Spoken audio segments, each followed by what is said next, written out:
आता आपण मुलांना पाहणार की याचं मिनिंग ॲक्च्युअल पुन्हा एकदा तो आपल्याला दिलेला आहे. तो मिनिंग आपण इथे काय करणार आहोत, पाहणार आहोत. बघा, पोएम मिनिंग दिलेला आहे. काय पोएम मिनिंग दिलेलं आहे आपण बघा पाहणार आहोत. इथे काय आहे बघा, इथे सांगितलेलं आहे, it's morning time and the sky humble blow its head on the earth in respect for the children who are going to school. जे कोणी मुले शाळेत जात आहेत त्या सर्व मुलांना इट्स मॉर्निंग सकाळच्या वेळेला काय करत आहे, जो आकाश आहे तो हंबली नम्रपणे काय करत आहे, झुकत आहे आणि त्यांना अभिवादन करत आहे. काय करत आहे, अभिवादन करत आहे. बघा, it's morning time to sky humbly. Humbly म्हणजे काय, नम्रपणे. नम्रपणे ब्लो म्हणजे काय आहे, वाहने फुंकर घालत आहे. It's heard head to the earth in respectly म्हणजे कुठे फुंकर घालत, त्यांच्या डोक्यावरती फुंकर मारत आहे. ब्लोचा अर्थ काय आहे, फुंकर मारणे. To respect for the children who are going to school. जे कोणी मुलं शाळेत जात आहेत तर आकाशातून जो आकाश आहे, the morning time the sky humbly, जो आकाश आहे तो काय करत आहे, नम्रपणे त्यांच्या डोक्यावर, शाळेतल्या मुलांना जे कोणी शाळेत जाते त्यांच्या डोक्यावर नम्रपणे तो फुंकर मारत आहे. The sun bath in the river and the dress up in the golden turban and smiling सांगितलं आहे. तर सन जो सूर्य आहे तो कसा करायचा, आंघोळ करत आहे. कशा, इन द रिव्हर कुठे करत आहे, नदीमध्ये करत आहे. रिव्हरचा अर्थ काय आहे, नदी आहे. And dress up in the golden turban. Golden turban म्हणजे काय, सोनेरी रंगाचा जो पगडी आहे. गोल्डन म्हणजे काय, सोनेरी, आणि टर्बन म्हणजे काय आहे, पगडी आहे. Smiling wait for the children who are going to school. आणि जे कोणी शाळेत जात आहे त्यांची तो काय करत आहे, वाट बघत आहे. बघा, smiling wait for the children who are going to school. आणि जे कोणी शाळेत जात आहे त्यांची तो वाट बघत आहे. The wind sing out the blessing through the green branches. Green branches म्हणजे जे हिरव्या झाडाचा जो शेंडा आहे, टॉपर आपण कवितेमध्ये पाहिलं होतं. विंड सिंग, तो वारा काय आहे, मंजूपणे गाणं गात आहे. ब्लेसिंग, ब्लेसिंग म्हणजे काय करत आहे, आशीर्वाद देत आहे. कोणाला आशीर्वाद देत आहे, जे कोणी मुलं शाळेत जात आहे त्यांना तो काय करत आहे, आशीर्वाद देण्याचं तो काम करत आहे. बघा, पुढे आपण त्यांनी दिलेलं आहे, jingles by sweet smiling flower wake up the sleepy. आणि जे स्वीट स्माइलिंग ते एका सुंदर म्हणजे हास्य जेव्हा उठत आहे तेव्हा ते स्वीट स्माइल. स्वीट म्हणजे काय, गोड आणि गोड हास्य आहे. गोड स्माइलिंग फ्लॉवर काय करत आहेत, ते तुम्हाला उठवत. वेकअप स्लीपी, ज्या झोपलेल्या ना तो काय करत आहे, गोड स्मित हास्याने ते उठवत आहे. पाथ, जो मार्ग आहे, पाथ म्हणजे काय आहे, मार्ग आहे. द शेडी the people from his corner of the lane. म्हणजे पिपळची झाड आहे त्याच्या कॉर्नरला ते काय केलेलं आहे, बाजूला ते उभे आहेत. Wear out its hand to say good bye. आणि ते दोन्ही हाताने, जे पिंपळाचे जे झाडं आहे ते दोन्ही हाताने त्या मुलांना काय करत आहेत, say to goodbye, goodbye देखील करत आहे. To the childrens who are going to school. आणि जे कोणी मुले शाळेत जात आहेत, जे पिंपळाचे जे झाडं ते रस्त्याच्या दोन्ही साईडला कॉर्नरला जे लावलेले आहेत ते पिंपळ झाड असं सांगत आहेत की से टू द गुड बाय. काय सांगत आहेत, टू से गुड बाय. ते त्यांना निरोप देत आहेत की तुम्ही शाळेत जातात. Who are going to school, जे कोणी शाळेत जात आहेत त्यांना ते काय करत आहेत, गुड बाय करत आहेत. Every road is shining brightly as the angel of light. Every road, every म्हणजे प्रत्येक रोड. एव्हरीचा अर्थ काय आहे, प्रत्येक आहे. एव्हरीचा अर्थ प्रत्येक रोड काय करत आहे, शाईन. शाईन म्हणजे काय, चमकणे. ब्राईटली म्हणजे अधिक चमकदार. काय करत आहे, as the angel of light. Angel म्हणजे देवदूत. एंजलचा अर्थ काय, देवदूत. ते काय करत, angel of light have come out. देवदूत प्रत्येक रोडला काय करत आहे, ते प्रकाश करत आहेत. प्रत्येक मार्गाला ते चमकवत आहे. Every tiny bit of the अर्थ रोम्स. आणि जे छोट्यातला छोटा जो भाग आहे, टिनी म्हणजे एव्हरी टिनी म्हणजे एकदम छोटासा, जो आपण म्हणतो की लॉंग अँड शॉर्ट, तर टिनी म्हणजे एकदम छोटासा. Tiny bit of the earth roam with affection like mother's heart time seat apply. बघा, इथे काय सांगितलंय की every tiny bit of the earth roam, की कशाप्रमाणे ते प्रेम दाखवत आहेत. अफेक्शनचा अर्थ काय आहे, प्रेम आहे. की लाईक अ मदर्स हार्ट, की आईच्या हृदयासारखं ते काय करत आहेत, ते त्यांचे हृदयाचे जे ठोके आहेत त्याची जी जाणीव आहे ते आपल्याला ऐकायला येत आहे. Time sheet happily. काय आहे, टाइम सीट हॅपीली. आणि आनंदाने ते तो वेळ तो घालवत आहे. हॅपीली म्हणजे काय, आनंदाने. टाइम सीट्स हॅपीली, त्या आनंदाने तो काय करत आहे, वेळ घालत आहे. मग आता इथे तर काही तुम्हाला जी कविता दिली त्या कवितेचं आपण कविता वाचलेली आहे, त्या कवितेच्या वाचलेले तुम्हाला स्पष्टीकरण स्टेप बाय स्टेप ते कवितेचे कडवचे अर्थ तुम्हाला सांगितले आहे, कवितेचा मिनिंग पुन्हा एकदा तुम्हाला सांगितलेलं आहे. आता या कवितेत आलेले जे काही वर्ड मिनिंग आहे, जे न्यू वर्ड्स आहेत, जे हार्ड वर्ड आहेत ते इथे त्यांनी दिलेले आहे. मुस्लिम म्हणजे काय आहे की a kind of soft cotton fabric की टाईप्स ऑफ क्लॉथ म्हणजे एक कपड्याची जी व्हरायटी आहे की ती कोणती आहे, मुस्लिम म्हणजेच कोणता आहे ज्याला आपण बोलू शकतो की मलमलचा जो कपडा आहे, जो आपण रेशम कपडा आहे तो आपण बोलू शकतो. फॉलेजेस म्हणजे ग्रीनरी लिफी कवर.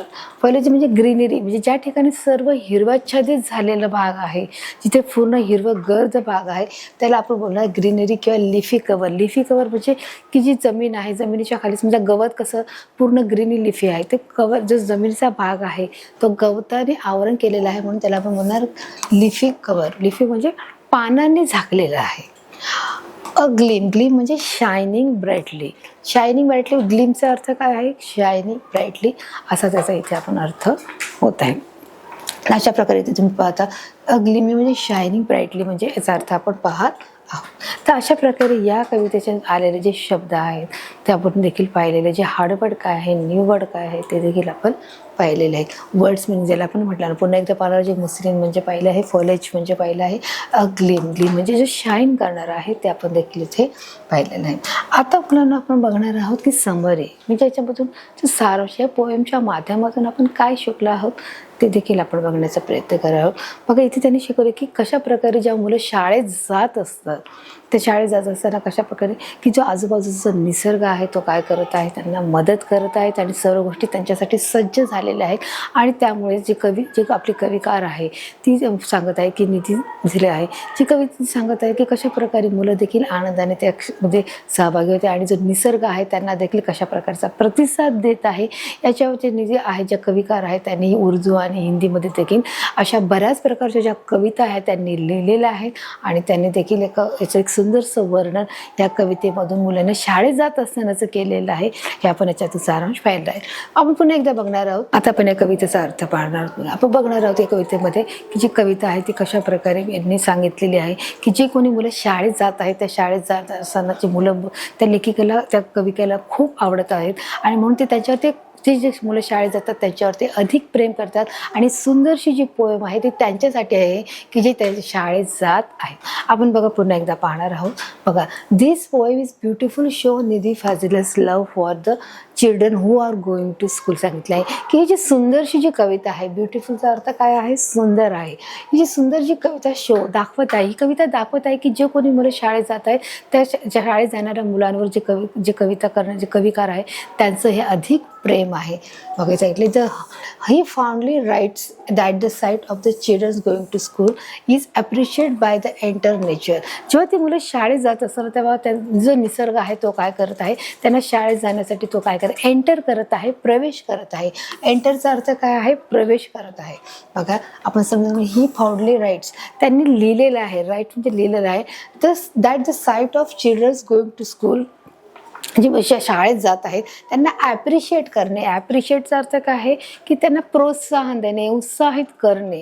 काय करताय त्यांना जाण्यासाठी म्हणजे एक ते आनंदी वातावरण देणे, आपण त्यांना ॲप्रिशिएट करणे. ॲप्रिशिएटचा अर्थ आपण ॲक्च्युली असं म्हणू शकतो की एखाद्या मुलांनी जर एखादी सुंदरसं चित्र काढलं आहे तर आपण त्याला बोलू शकतो अरे वा तू किती सुंदर काढलं आहे, म्हणजे त्याची स्तुती करणे, त्याला आनंद देणाऱ्या गोष्टी बोलणे किंवा त्याला त्या गोष्टीसाठी अजून वाव देणे, सुरुवात करणे, म्हणून त्याला आपण बोलणार ॲप्रिशिएट करणे. मुलांना अजून प्रोत्साहन देणे. ॲप्रिशिएटचा अर्थ काय आहे, प्रोत्साहन देणे. आणि अशा प्रकारे प्रोत्साहन कोण देत आहे, हा निसर्ग प्रोत्साहन देत आहे.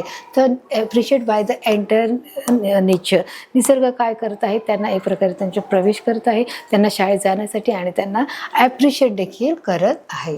The sky, the sun, the flowers, the trees and even the time are watching the school going to children lovingly and affectionately. बघा त्याने कोणत्या गोष्टी मॅटर करते किंवा कोणकोणते घटक आहे जे मुलांना शाळेत जाण्यासाठी प्रोत्साहित करत आहेत ते त्यांनी सांगितलं आहे. द स्काय म्हणजे काय आहे, जे आकाश आहे. द सन म्हणजे काय, सूर्य आहे. फ्लॉवर्स म्हणजे जे आपले फुलं आहे. द ट्रीज म्हणजे काय आहे, जे झाड आहे. And even the time are watching the school. आणि इवन वेळ म्हणजे जी आपण शाळेत जाण्याची जी वेळ आहे ती देखील काय करत आहेत, एक प्रेमळपणे वाट बघत आहे.